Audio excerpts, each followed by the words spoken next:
A massive thanks to MPB for sponsoring today's video.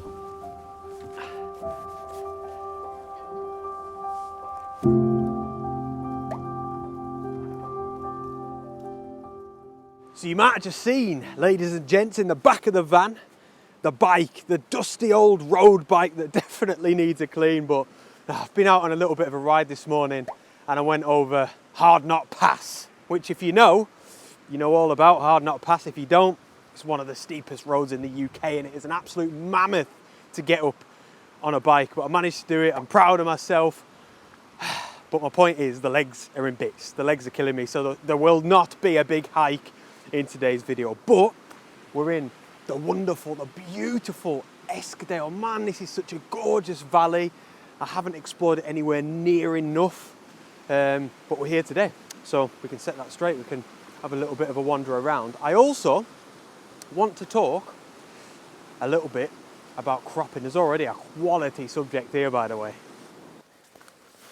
Oh yeah, so this bridge, guys, what a stunner. I have had a little wander around and I can't seem to find, like an acceptable way of photographing it. It just seems too messy. But I'm going to stick around for a bit because it feels, when it just feels like there's something there, you can't give up on it so quickly. Like I just said very briefly, I want to talk about cropping in today's video. Why I think, look, there's lots of positives to cropping in post-processing, but for me, I very rarely do it, and I wanted to use this video as an opportunity to really explain why, and explain why I think not getting too obsessed or too comfortable with cropping can actually be a really good thing and can improve your landscape photography. Absolutely, we'll get into that. But for now, I am mad to get a photograph of this bridge. We've got ourselves a little challenge. I've just realised the bar now. Oh my goodness. I can only apologise, I've not even got a hat with me.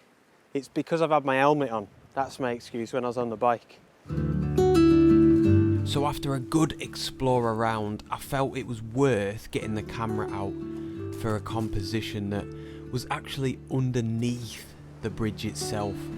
Anything wider and further back just wouldn't work because of all the trees and all the mess. I must have been under this bridge, looking like an absolute troll, may I add, for about half an hour, but nothing was working. And although I decided to pack up and move on without an image, I did find myself in that sort of positive, creative mindset where I felt keen to experiment with my photography. And this next composition definitely proves that. So as you can see, we are set up for the first photograph of this little photography adventure. I am well excited about this image, but it's one of them. It's either going to be hated or it's going to be loved. But we'll get into it in a second. Now I want to talk about cropping, the topic of today's video, and why I think if we're taking our images back to post-processing all the time and we're cropping, it just means that we're not doing something right out on location. We're making compositional errors, and namely something that I would probably call like live cropping, and all that is zooming in or zooming out slightly with your lens. If you've got a prime lens, it's moving your feet forwards and backwards or left and right. It's the same concept. Now, there are only two instances that I can think of where I will deliberately crop my images, and that's either if I've shot a panorama or if I'm after a specific aspect ratio, say a 16:9 or a square crop, that sort of thing. But other than that, it's very rare that I crop my photographs because I'm kind of doing it now. We're like in the field out on location and I'm zooming in and out and I've got eyes on the LCD screen or through the viewfinder and I'm moving in and out, making small little movements. And here's the whole point that I wanted to make about this video. This is something, this little process here, this compositional process, this is something that I am so pedantic about. I'm so over the top because I'm trying to get it right. And I just think that is such a good habit to be in, It's composition at the end of the day. It's making sure that you're zooming in slightly because you don't want that branch peeking into the left-hand side of the frame. It might be zooming out slightly because you want the sun in a certain position in your frame. It's just a good habit to get into. So I have been doing that with this photograph. I think I'm zoomed in something like 181.7 millimeters because I've been so pedantic. No, it's probably closer to 200 mil. And with this composition, like I say, I'm loving the look of this photograph. It's so simple. We've got a little ripple or cascade in the middle of the river. I'm shooting it as a black and white. It's all about the tones and the contrast. And no foreground, no background. It's just capturing the flow of the water. That is it.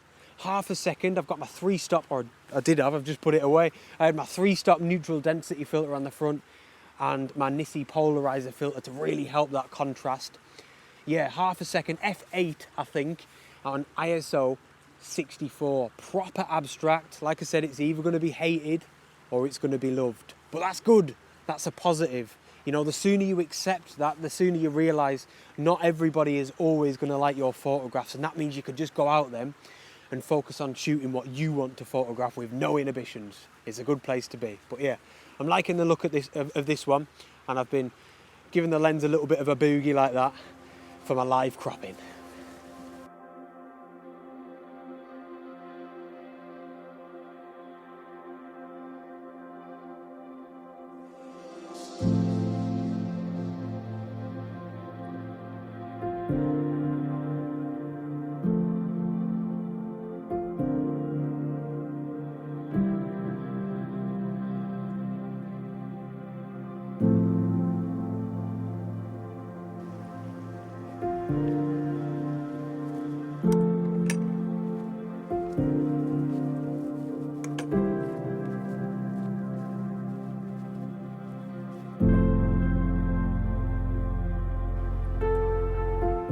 It is such a tranquil evening. I have just been moping up and down this little river here. Look, we've got a little old church across the way there. Oh, so peaceful, man. I actually just passed a couple of little waterfalls, but I've ignored them as far as the photography is concerned because I know that in this direction there's a beast of a waterfall where we will more than likely be getting the camera out, you know.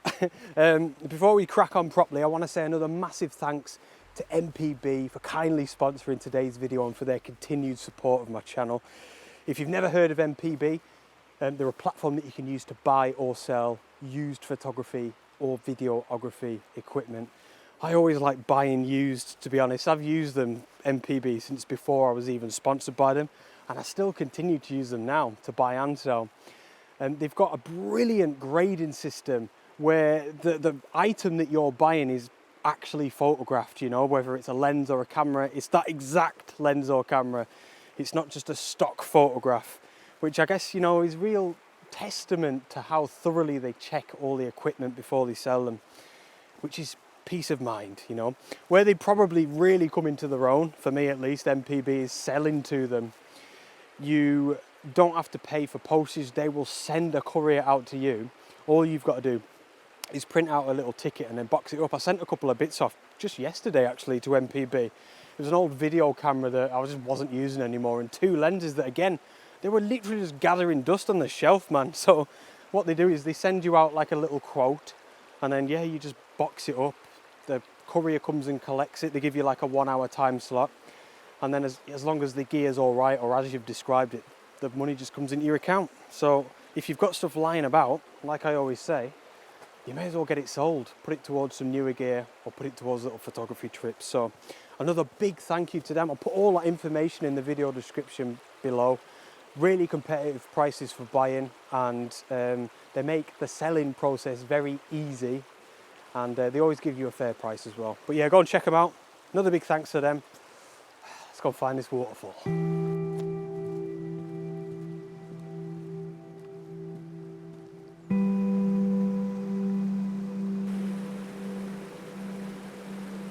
So I'm here, you can see the beast of a waterfall. I mean, there's actually 2 or 3, there's even a little beast down here, but, to show you the other side, there's a big but. It is carnage. Look, the bridge is out of use, there's debris all over the gaff. It looks, the spinning is about a bit, sorry, look at that there. It looks like there's been a bit of a landslide and it's all come down to here. So basically it's just proper inaccessible. it, which is an annoyance because I was hoping to get a shot of it. It's cool though. This is Stanley Gill, by the way. I've never been here. But I mean, how impressive is that gorge there? That is well smart, man. All the moss and obviously all the falls flying through it. What a beast. Gushing down it. Oh. So I don't know what I'm going to do for the photography. I'm determined to get a shot. I might have to go upstream a little bit, but the challenge is on. So a bit further down, I didn't realise, but there was a sign that said this way up to the viewing platform to see like the upper falls. And we're here now, so if you're scared of heights, look away. This is a bit of a beast. It's actually well cool that they've built this thing here, look, hanging over the edge. Oh, get a look at that. There's the falls. But look at that, man. Oh, absolutely class. I'll pop you over the edge because I ain't going over. What a beast. Look at that, decent views as well back into Westdale.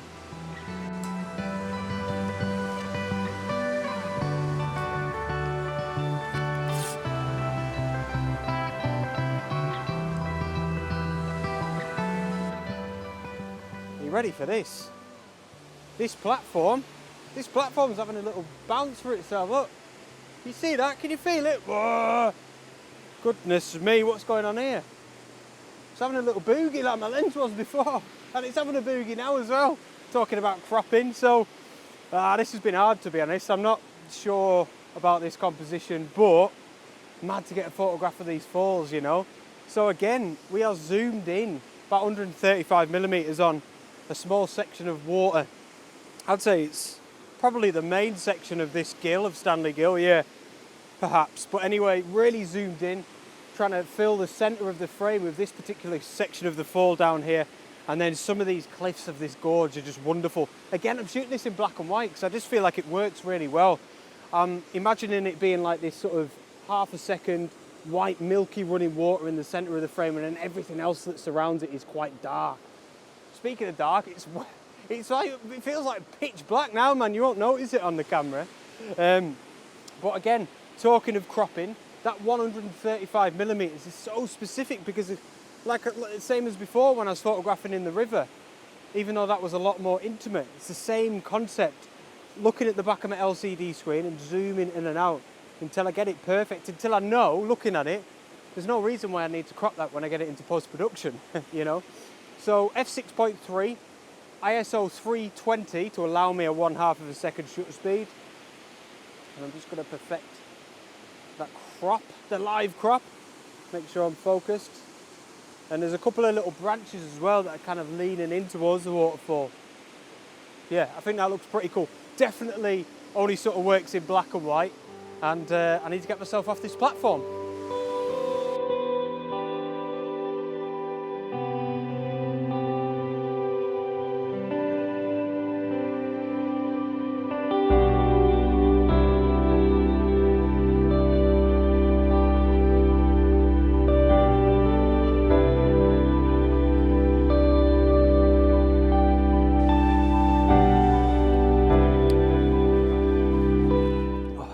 Oh, it's like proper pitch black now.